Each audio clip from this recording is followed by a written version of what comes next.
like that.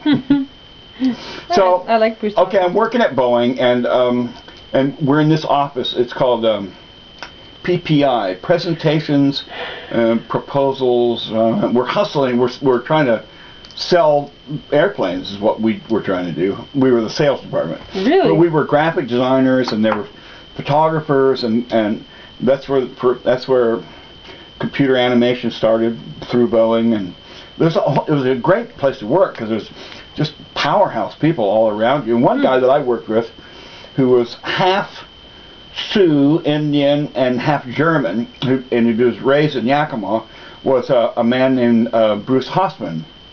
And Bruce was a very quick-handed Gemini who had come up through the parochial schools because he got adopted out, and he was a Golden Gloves boxer, and he put away his rough and rowdy ways, and he'd gone to art school, and the one up on Capitol Hill, the old art school in Seattle.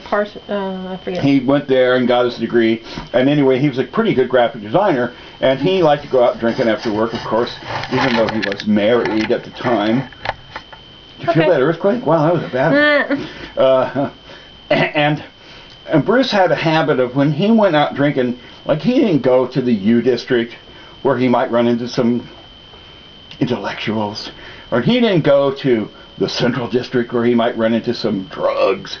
He went down on First Avenue. Indeed. And if you live in Seattle, down on First Avenue means you got bums, homeless, hookers, drifters, all that stuff. Seamen. Seamen and seamen. Indians.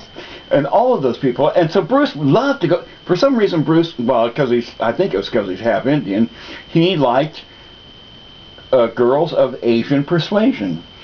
But he didn't mind any kind of girl, actually. He was kind of, and he oftentimes would end up not going home at night, and his wife would be his wife. He was married to aproposly, a woman who was Korean Hawaiian, and her name was Moody. She was hell on wheels.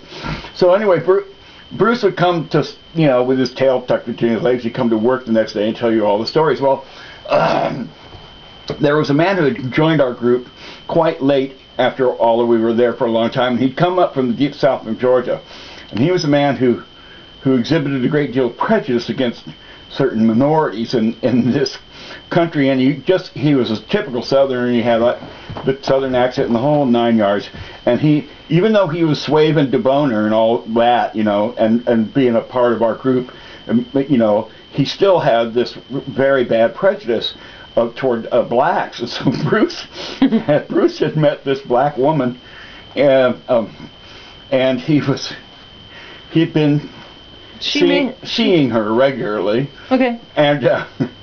And of course they get so drunk, that he never really could remember any of the details. But finally he figured out that this beautiful black woman that he'd been seeing was not really all that she was cracked up to be, pardon the pun. But as she had come to Seattle to get a sex change.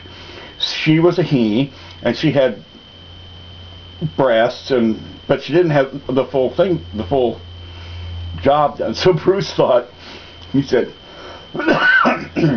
he was going to try to get even with this redneck, and he told him, he said, look, I got this black girl, and she's pretty hot, and I want you to meet her.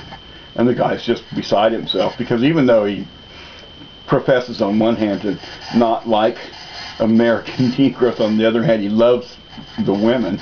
So Bruce sets him up, knowing full well that when he finally discovers what's going on, all hell's going to break loose. And this guy, he took the hook, line, and sinker, and off Bruce set him off on a date. And the guy came, then we actually gathered in a circle around him just to keep him trapped and make him eat all of his words, because he was spitting mad. And he wouldn't hit Bruce. Bruce would beat the hell out of him. But it was so funny. We were all kind of in on it too, and I don't know that we caused him a great deal of pain, but we certainly did create a lot of laughs for ourselves. That's one of the Bruce Hoffman stories. Oh, that's a good one.